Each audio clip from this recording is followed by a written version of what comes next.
I've been a forensic cleaner in Houston for 8 years. Biohazard remediation is what we call it officially. Crime scenes, suicides, unattended deaths, anywhere there's blood, tissue, or bodily fluids that need professional removal. It's not work most people can handle, but someone has to do it. You learn to detach. You focus on the technical aspects, surface cleaning, decontamination, proper disposal. You don't think about the person. Don't imagine their last moments. Don't let yourself feel the weight of what happened in these spaces. Most of the time, that works. Most of the time. The call came on a Wednesday morning in July. Unattended death. Third-floor apartment in Montrose. The body had been discovered by the landlord after neighbors complained about the smell. Medical examiner estimated the deceased had been dead approximately 35 days. 35 days in Houston's summer heat. That meant decomposition would be advanced. That meant the scene would be difficult. But I'd handled worse. I arrived at the building around 9 a.m. My partner for the job was a newer tech named Vanessa Cruz. 6 months with the company. Good worker, detail-oriented, not squeamish. The landlord met us at the entrance. Middle-aged man, looked tired, looked sick. He'd been the one to find the body. Third floor, apartment 3C. Police released it yesterday. I need it cleaned before I can rent it again. Power still on? I asked. Shut off 5 weeks ago. Non-payment. That's how I knew something was wrong. Tenant never missed rent before. Then nothing. No calls. No contact. 5 weeks without power in July. That explained the condition we'd find. We took the stairs. The building was old, maybe from the 60s. Narrow hallways, window units for air conditioning. The kind of place where everyone hears everyone else through thin walls. The smell hit us on the third-floor landing. Sweet, thick, unmistakable. The smell of decomposition. Even through our respirators, it was strong. Apartment 3C was at the end of the hall. The door had been left open by the medical examiner's team. A notice posted on the frame, Biohazard, authorized personnel only. We suited up.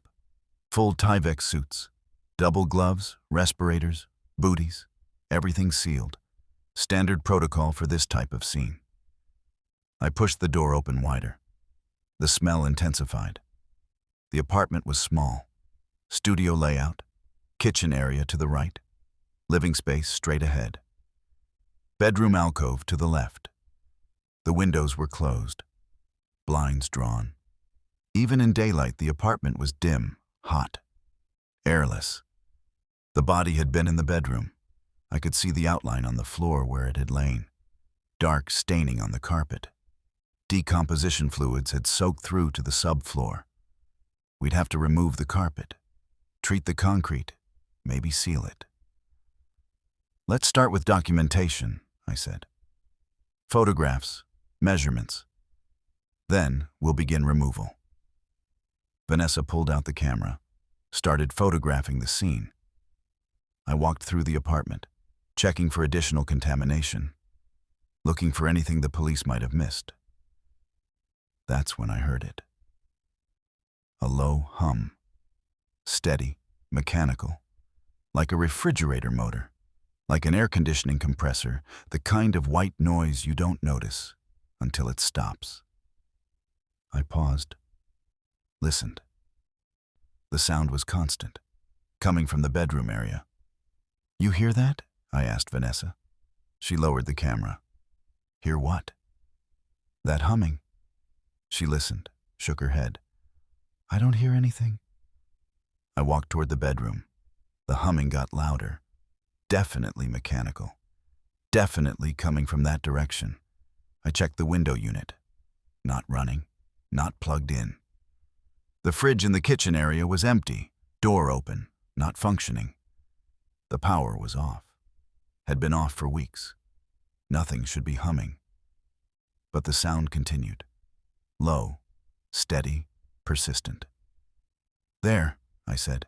You must hear it now. Vanessa came closer, tilted her head. Yeah, I hear it. What is that? I don't know. Check the electrical panel. Make sure the power's really off.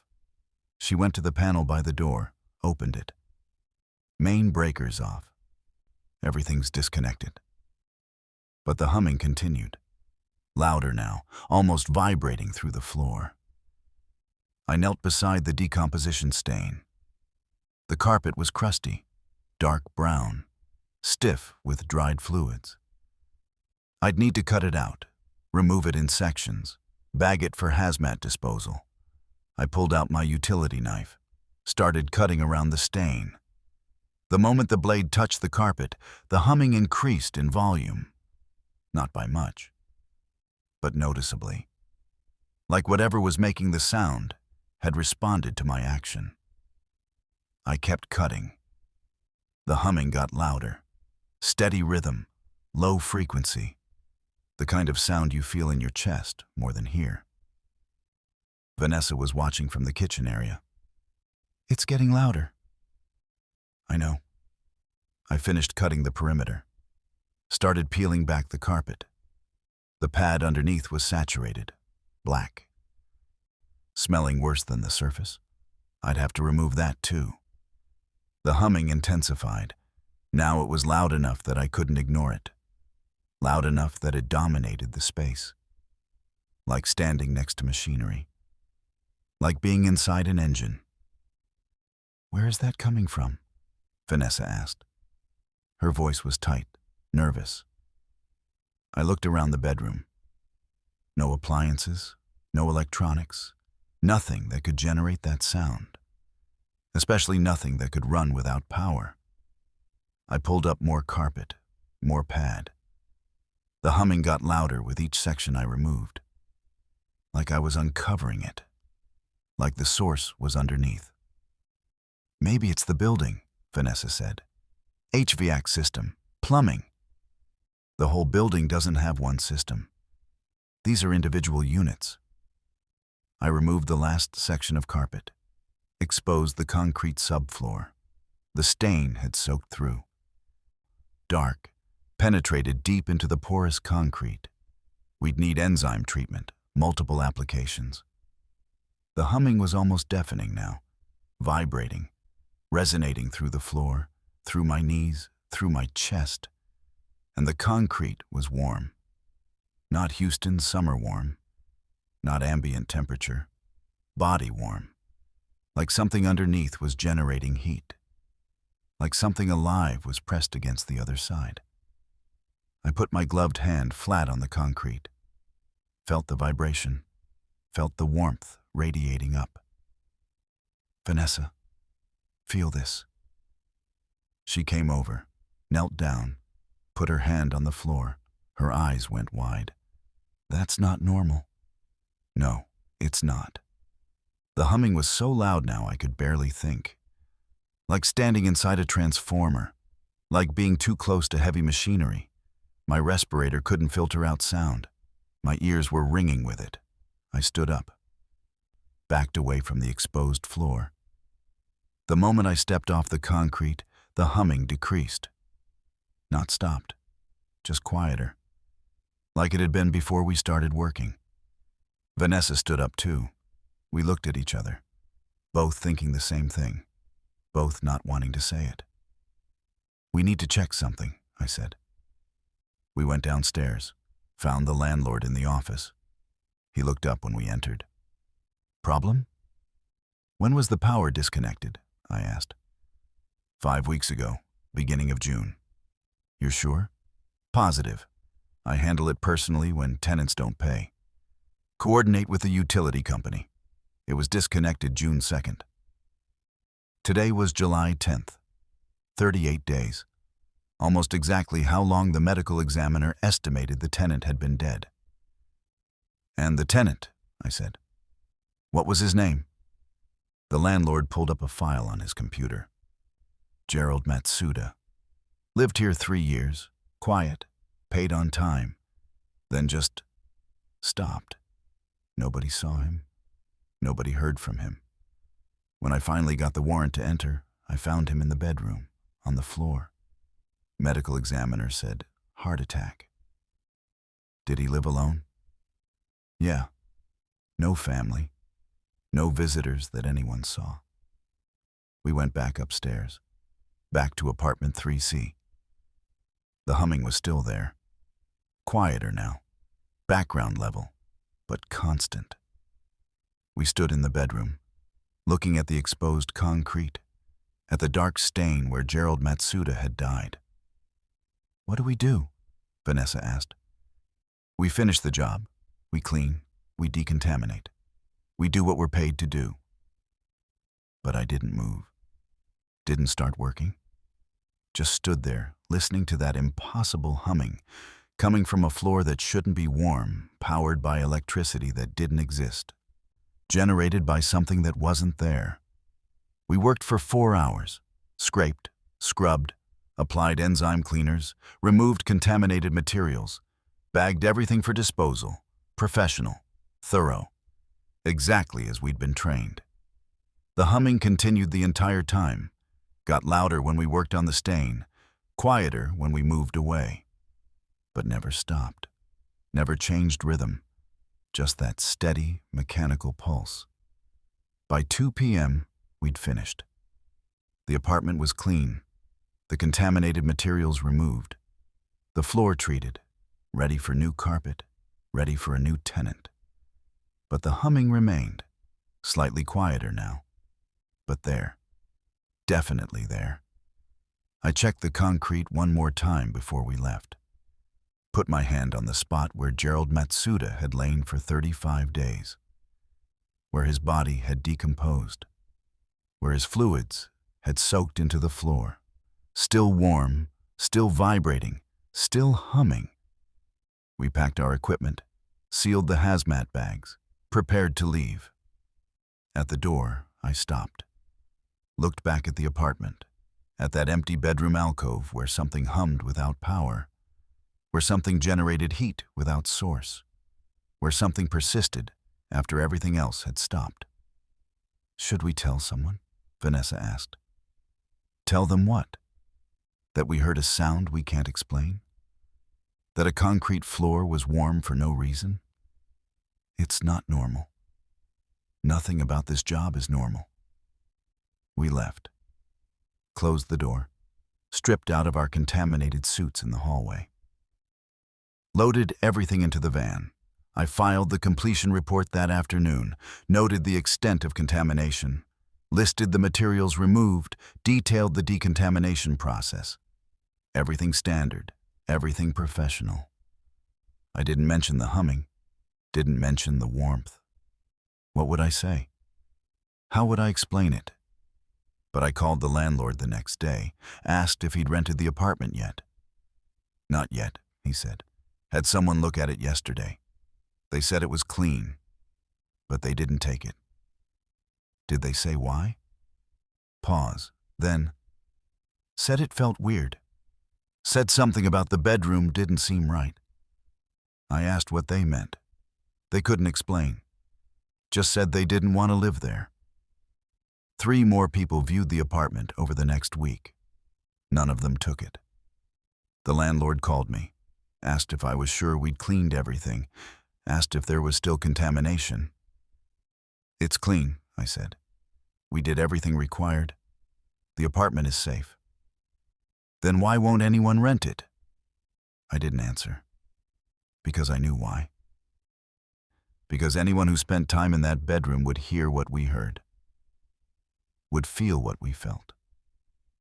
Would know something was wrong, even if they couldn't name it. I looked up Gerald Matsuda's obituary. Found a brief notice.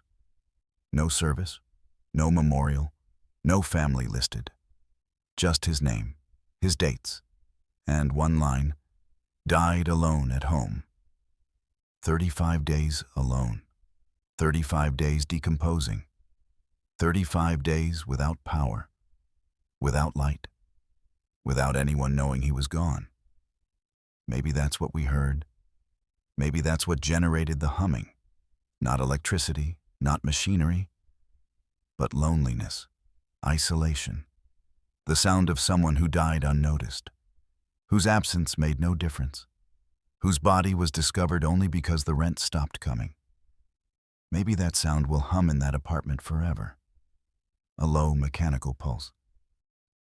The frequency of someone who lived and died and was forgotten, who lay there for 5 weeks before anyone cared enough to check. I still do forensic cleaning, still handle unattended deaths, still clean scenes where people died alone and weren't found for days or weeks. But I listen differently now. For sounds that shouldn't exist. For warmth that has no source. For the evidence of absence. For the noise that loneliness makes when it soaks into concrete and hums at a frequency only the dead can generate. Gerald Matsuda's apartment is still vacant. 6 months later. The landlord eventually stopped trying to rent it. Said he'd use it for storage. But I know the real reason. Because the humming never stopped. Because the floor stayed warm. Because some deaths leave more than stains. They leave sounds, frequencies. Vibrations that persist long after the body's gone. Long after the power's been shut off. Long after anyone remembers the person who died there. The sound of being forgotten, humming forever in an empty room. I've led a forensic cleaning crew in suburban Chicago for 14 years. Trauma scenes, violent deaths, suicides, homicides. I've seen blood on every surface imaginable. Walls, floors, furniture, windows. You learn the patterns. Learn how blood travels. Learn what's possible and what isn't. The Keller house broke every rule I knew. The call came on a Tuesday in October. Violent death in a residential property in Naperville. Police had cleared the scene.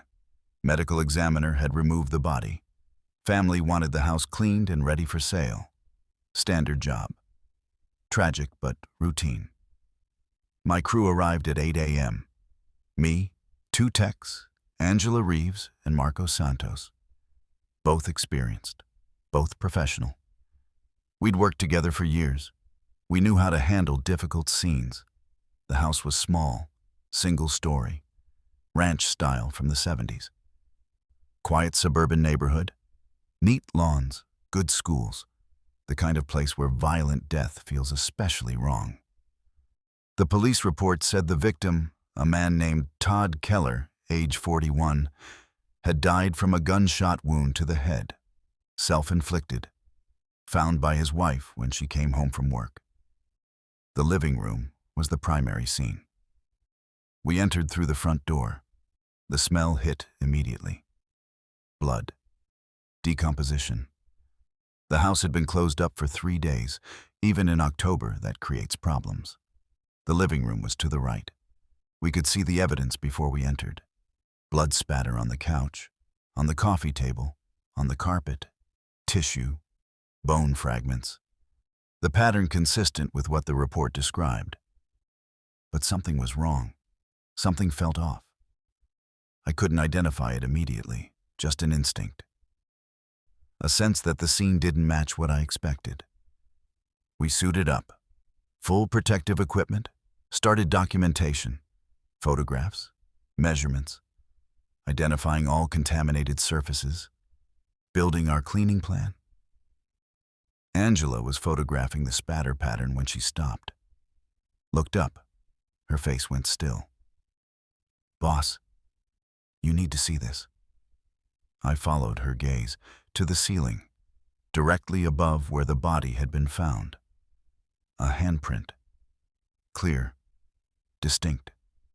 5 fingers, palm, complete, made of blood. But it was upside down. Fingers pointing toward the wall, palm toward the center of the room, like someone had pressed their hand against the ceiling while hanging upside down. And it was at least 9 feet up.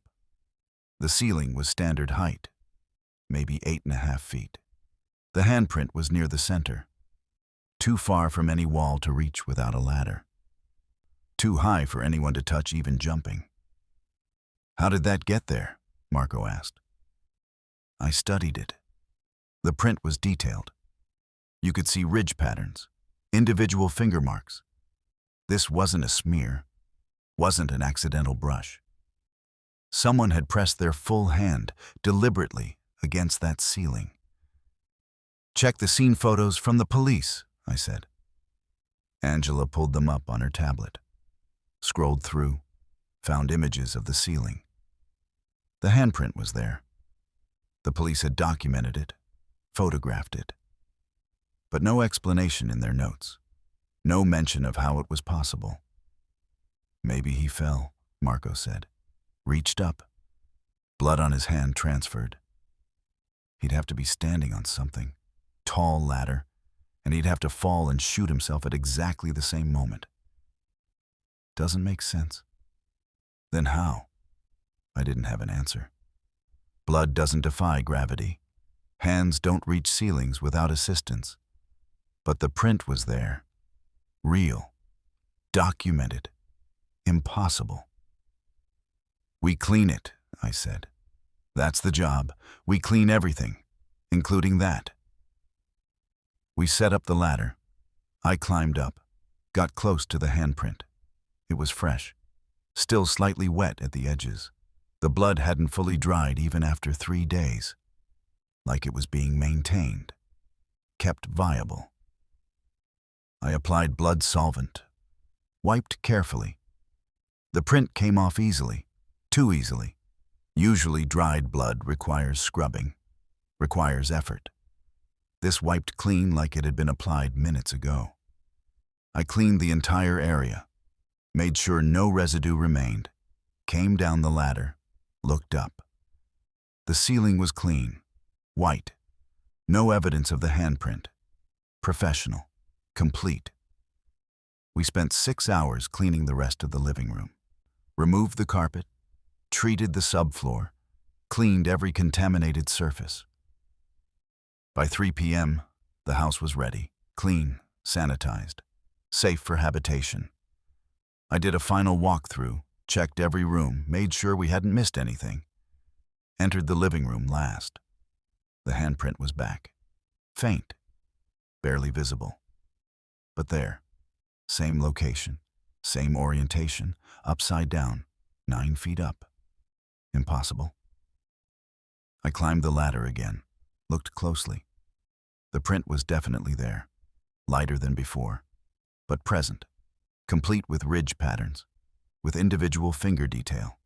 I cleaned it again, used stronger solvent, scrubbed harder, made absolutely certain I'd removed every trace. Came down, looked up, clean. We good? Angela asked. Yeah, we're good. We packed our equipment, loaded the van. I filled out the completion paperwork. Noted the extent of contamination, listed materials removed, everything standard. I didn't mention the handprint. Didn't mention cleaning it twice. What would I write? Ceiling handprint reappeared after removal? That's not professional. That's not scientific. The family called 4 days later. The wife. Her voice was tight, scared. The living room ceiling. There's a stain, a handprint. You said you cleaned everything. We did clean everything, including the ceiling. Then why is it here? I drove to the house that afternoon. Let myself in with the key the family had provided. Went to the living room. The handprint was there. Darker now. Not faint. Fully visible. Blood red. Still upside down. Still too high to reach. But spread out more. The fingers extended longer. Like the hand had moved. Stretched. Reached further down the ceiling toward the wall. I set up the ladder. Climbed up. The print was wet. Fresh. Like it had just been applied. I touched the edge. The blood was warm. That's impossible. Blood doesn't stay warm. Not days after application. Not without a living source. I cleaned it. 3rd time. Used industrial strength enzyme cleaner. The kind that breaks down organic material at the molecular level. Scrubbed until my arms hurt, until I was absolutely certain nothing remained. Climbed down. The ceiling was immaculate, clean, white, perfect. I sat on the ladder, staring up, waiting, watching. 20 minutes later, it started. A faint discoloration, brown, spreading from the center, forming the familiar shape. 5 fingers, palm, complete handprint, upside down. Impossible. I called Angela, told her to come back. Bring Marco. Bring cameras. I needed witnesses, needed documentation. They arrived 40 minutes later. We stood in the living room, all 3 of us, staring at the ceiling, at the handprint that kept returning. I cleaned that 3 times, I said. It keeps coming back. That's not possible, Angela said. But she was staring at it, seeing it, knowing it was real. We need to paint over it, Marco said. Seal it. Primer, 2 coats, then sealing paint. That should cover anything. We went to the hardware store, bought premium stain-blocking primer, bought sealing paint, bought everything needed for a proper seal. We came back, set up ladders. Marco and I painted while Angela documented. We applied thick primer, made sure we covered every inch, let it dry, applied a 2nd coat, let that dry, then applied 2 coats of sealing paint. By 9 p.m., the ceiling looked perfect, fresh, clean, no evidence of anything underneath. That should do it, Marco said. We left, locked up. I called the wife, told her we'd sealed the stain, that it wouldn't return, that the ceiling was perfect now. She called 2 weeks later. Her voice was different, not scared anymore, resigned, defeated. It's back. That's not possible. We sealed it. Multiple coats, professional-grade materials. I'm looking at it right now. It came through the paint. Darker than before. The fingers are longer. They're reaching down the wall now, toward the floor, toward where he was. I went back, saw it myself. The handprint had bled through 4 layers of paint. The fingers extended down the wall, maybe 2 feet, like the hand was reaching, searching, trying to touch something. I climbed the ladder, Mama, put my hand near the print, felt warmth radiating from it, felt vibration, like something underneath was pulsing, breathing, living. I called the family, told them I couldn't fix it, that this was beyond my expertise, beyond my understanding of how blood behaves. The wife asked me if I believed in ghosts, if I thought her husband was still in the house, still trying to communicate. I didn't know how to answer. I don't believe in supernatural explanations. I believe in science, in biology, in physics. But I'd seen that handprint reappear 4 times, seen it bleed through sealed paint, seen it spread, seen it warm and wet when it should be dry and gone. I believe something's happening that I can't explain, I said finally. I believe this house has a problem that cleaning can't fix. The family sold the house as is, disclosed the stain, the handprint, the impossible phenomenon. They took a significant loss. The buyer was an investor, someone who planned to gut the property, rebuild. I heard later they tore down the ceiling, removed the drywall, the insulation, the beams, everything. Rebuilt from scratch. New materials, new structure. Nothing from the original ceiling remained. The handprint came back anyway. On the new ceiling, same location, same orientation. Upside down. Impossible. But there. The investor abandoned the project. The house sits empty now, for sale. No takers. Everyone in the neighborhood knows about it. About the handprint that can't be cleaned. that can't be painted over, that can't be removed. I still do forensic cleaning, still handle trauma scenes, still deal with blood and contamination and death. But I've changed how I approach certain situations. I pay more attention to details that don't fit, patterns that shouldn't exist, evidence that violates rules I thought were absolute. Because the Keller house taught me something. Blood usually behaves predictably. It dries, it cleans, it follows natural laws. But sometimes, rarely but undeniably, it doesn't. Sometimes it stays warm. Sometimes it returns after removal. Sometimes it moves on its own, spreads, reaches, searches. I researched Todd Keller after everything happened, found out details the family hadn't shared. He'd been depressed, struggling. But the night he died, he'd called his wife, left a voicemail, said he was sorry, said he'd made a mistake, said he needed help. Please come home. Please help me. She'd been at dinner with friends, didn't check her phone, didn't get the message until hours later, until it was too late. Maybe that's what the handprint is, a last reaching, a final attempt. The motion he made when he realized what he'd done, when he tried to reverse it, when he reached up, impossibly, desperately, trying to grab something that could pull him back. That could undo the irreversible.